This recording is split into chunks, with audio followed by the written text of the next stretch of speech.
As of release 2308, you can set the automated exponential smoothing algorithm to calculate the minimum and maximum forecast values for each period in the future horizon.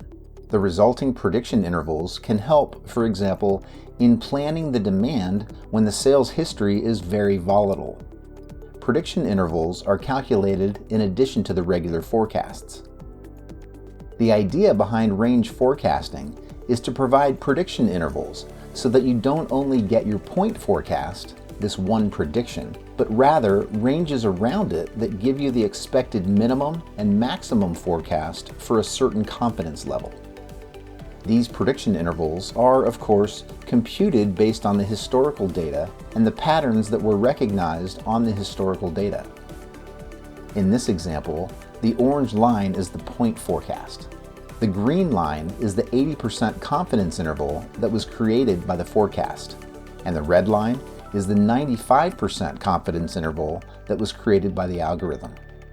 So, how can you use the prediction intervals for actual exponential smoothing?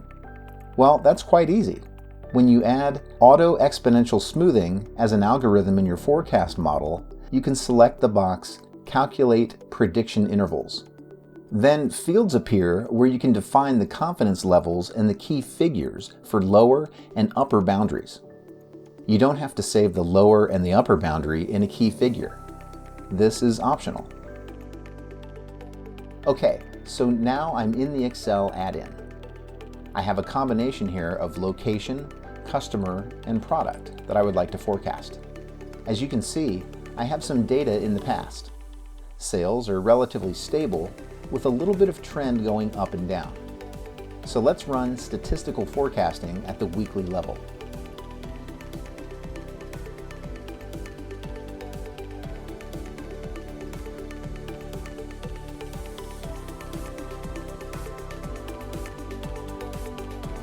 It is aggregated at the monthly level, but we can run the forecast at the weekly level.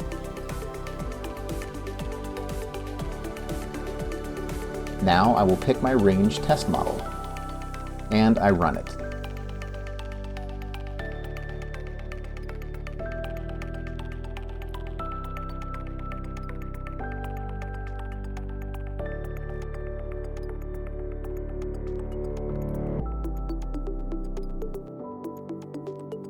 I'm gonna wait.